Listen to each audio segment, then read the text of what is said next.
The United States revoked their visas and they prevented them from attending the upcoming UN General Assembly. The U.S. State Department sent a statement that Secretary Marco Rubio is denying and revoking visas for members of the Palestine Liberation Organization and the Palestinian Authority ahead of the General Assembly, stressing that the Trump administration is clear. It is in our national security interest to hold the Palestine Liberation Organization and the Palestinian Authority accountable for failing to fulfill their commitments and undermining prospects for peace. The U.S. State Department accused the Palestinians of waging legal warfare against Israel by resorting to the International Criminal Court and the International Court of Justice, and denounced their efforts to obtain what it described as unilateral recognition of a hypothetical Palestinian state. For its part, the Palestinian Authority presidency expressed its regret over the U.S. State Department's decision, stressing that it contradicts international law and the headquarters agreements, calling on the U.S. administration to reconsider and reverse the move. Firstly, look at what happens to people who will obey. I mean, the Palestinian Authority in the West Bank obeys Israel and the United States. They don't go outside of their scope. Despite that, the American administration is not happy, revoking the visas because they're conducting legal warfare, as if, the United States or any other European or arrogant Western establishment can dictate what's acceptable and what's not acceptable. Legal warfare. Next time they're conducting a diplomatic warfare as if it's illegal or something. It's like both actual warfare and legal warfare and diplomatic warfare, everyone is entitled for them, not just your arrogant faces. But of course, they want to try and plant it in the minds of the people that we're only entitled to conduct warfare, and anyone who challenges us is a terrorist. And now they're trying to portray even the Palestinian Authority. I mean, the Palestinian Authority, its forces get trained by the United States. They cooperate with Israel. They help Israel. They enable Israel in the West Bank. They allowed Israel to expand its squatting establishment from 100,000 squatters to almost 1 million, steal more Palestinian. The other day they raided Ramallah, imprisoned the governor, arrested the governor, and they embarrassed the governor and wounded 59 people, 60 people. No even hint of resistance coming from the Palestinian Authority of the West Bank. But they're asking the American authorities to reconsider. Oh, no, please invite us. So invite you for what? So you can go and talk in the United Nations, empty words. Well, so for what exactly? Instead of actually doing something which is good for the Palestinian people, what are they doing? Nothing but talk 24/7. Clearly, the United States isn't really interested in having other. But another thing that this clarifies is how far this United States administration goes towards Israel. I mean, Trump is proving to be the most Zionist of the American presidents, by the way, and his administration. For those still fooled by him and his supposed 4 or 5D chess game. He invites a war criminal to the White House, a wanted war criminal. He invites him, he moves his seat. I mean, it was just, the only thing that was missing is, him asking Benjamin Netanyahu to open his mouth, right? And for him to feed him some caviar, or some toxic caviar or something in his mouth.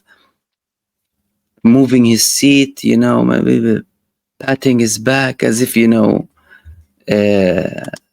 this holy thing arrived to the United States, and he's banning the Palestinian Authority, despite all of its flaws, by the way, from going and attending the United Nations General Assembly to talk. Why? Because they're conducting legal warfare. Next thing Marco Rubio said, this is called legal terrorism, right? Or diplomatic terrorism. I don't know what they're going to call it. We ran out of terms. Okay. So the other thing that I wanted to talk to you about, Israel is planning to have this operation in Gaza to expel the people. They want to expel over 1 million people, again, from the north to the south. And let's hold there for a second. Let's hold there for a second. So they started the genocide. They had multiple names, right, for multiple operations. One of the names of the previous operations that Israel conducted in Gaza, and started actually with fierce brutality and unmatched barbarism, was called the General's Plan, if you recall and have been with us in this journey since the beginning. The General's Plan was a plan blatantly confirming its intent to ethnically cleanse everyone from the north up to what Israel calls the Netzarim corridor in the center. Basically, expel over 1 million people in total to the south, so that they can then expel them further south up until they reach their ultimate goal, which is expel them to Sinai. So what happened then? They started attacking multiple parts in the utmost northern areas, especially Jabalia, and of course Beit Hanun, Beit Lahi, all of these areas. And you know what happened with the hospitals in the Kamal Udwan hospital, and how barbaric they were, attacking the hospital, killing patients every single day, and then arresting the hospital director, the hospital manager. What happened after this operation? They planned to ethnically cleanse them, right? And they managed to force hundreds of thousands out, over 500,000. Over 500,000 went, and some of them have been forcibly expelled over 20 times already. And of course, the Israelis lie, because they lie more than they breathe. And they're telling them now,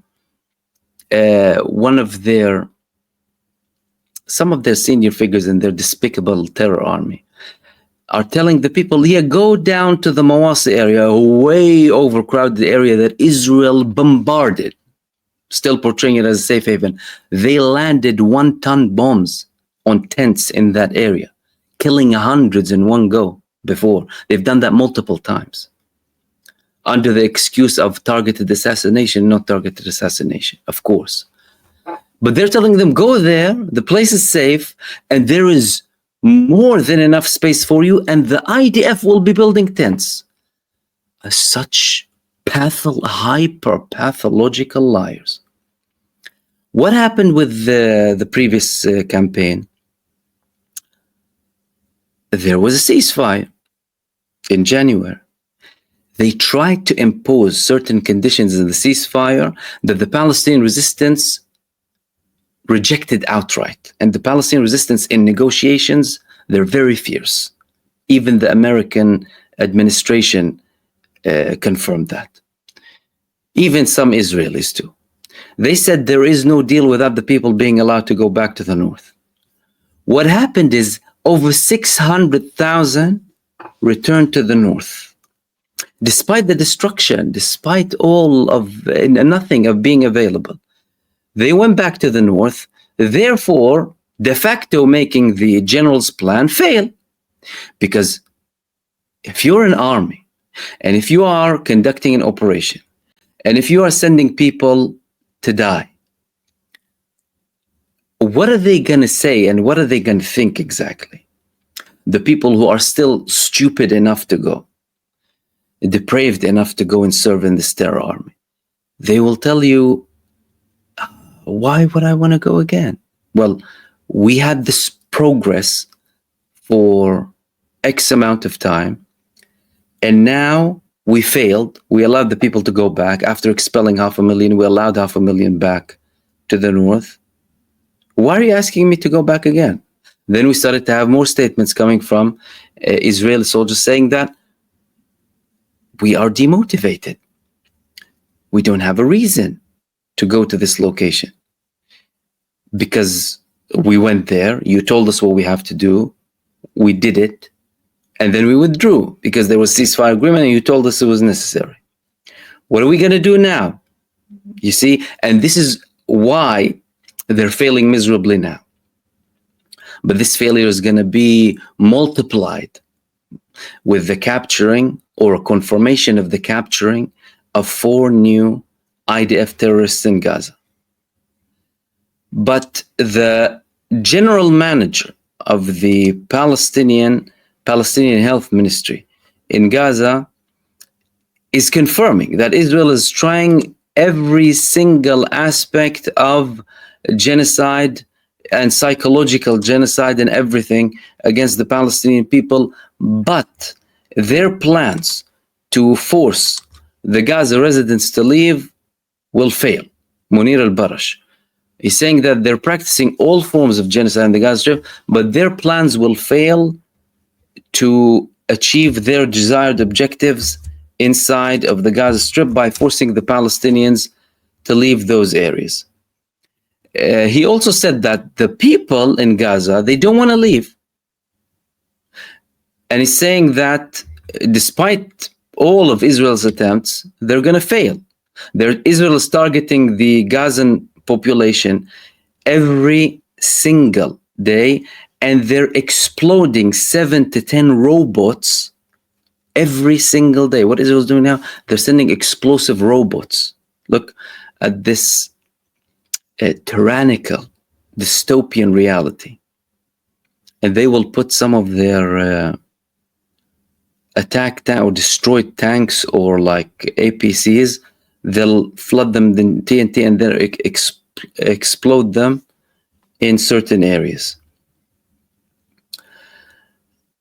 Now, he's saying that what the Israelis are trying to do now in Gaza is spread lies and false claims and misleading maps to try and forcibly expel the population from Gaza City and the north and create a new humanitarian disaster. How? With the same excuses that I told you before. Telling the people that we've built tents for you, go to Al-Mawasi area, a very small geographical area next to the sea. And there's already approximately 1 million people there. And Israel is calling this willful migration. Imagine how beautiful, you know. If they want to willfully migrate, no problem. We won't prevent them from willfully migrating from willfully migrating. You know, after 8 times the equivalent of a nuclear bomb landed on them and their children and their schools and hospitals, and 90% of the buildings destroyed. If you want to leave after that, leave. But look at the resilience of the Palestinian people in Gaza and how they return to these already destroyed areas and now refusing to leave them. They don't even want to leave. And that's what they're confirming now, the officials in the health ministry of Gaza, and likewise the people themselves. Like, for example, the Al Jazeera reporter who was martyred, Anas al-Sharif. Al Jazeera network, they gave him an option to travel to Qatar with his family. He said no. And they said, well, bring your mother, bring your daughter, he said, the only place I'm leaving Gaza to is heaven. Imagine. So this whole operation is simply not going to work.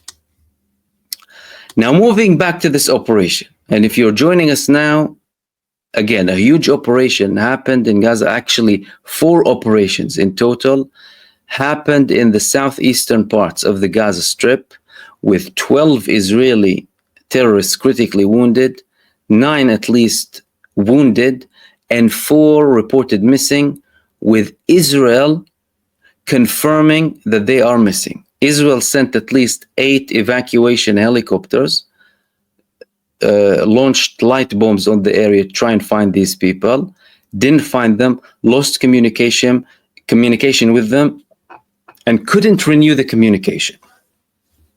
Other reports said that they also implemented or tried to implement the Hannibal Directive. Because again, since over a decade, Israel's been implementing the Hannibal Directive. Kill everyone who they suspect that has been abducted or captured by the Palestinian resistance, including the captors. Everyone. Now, which is the third hour almost into this operation that's happening in Gaza, more reports are coming about face-to-face confrontations in machine guns between Hamas fighters, or it will be, of course, the armed wing, Al-Qassam brigades, and Israeli occupation forces in Az-Zaytun area, again, southeast of Gaza City, where Israel is trying to, again, invade and have this operation. And again, if you haven't been with us since the beginning, these were some of the videos that were being published from Gaza about Israel throwing light bombs and consistently attacking the areas non-stop to try and reach some of its missing terrorists now in Gaza. Because they're saying at least 4 were missing. And of course, they're targeting civilians as well. And at least 2 were wounded. So that's so far, these were the updates that are coming. Of course, the next hours are gonna show, or maybe day or two will confirm everything that happened today. We're most likely gonna hear some confirmations from the Palestinian resistance. Again, this came hours after Abu Ubaidah, the spokesperson of Al-Qassam brigades, threatened with more kidnapping or more capturing of Israeli genocide soldiers, capturing new soldiers, God willing, he said, just hours before. And now we have these reports coming in. And of course, this is going to have a huge impact on everything, on the operation, on Benjamin Netanyahu, on the prospect of continuing this operation, on any chances of having a ceasefire, even if it's like a temporary ceasefire, because so far, even with Benjamin Netanyahu going against the will of the IDF chief of staff and trying to, push for this operation, no matter what, it's really failing miserably. It's failing miserably with him, and you can see the results.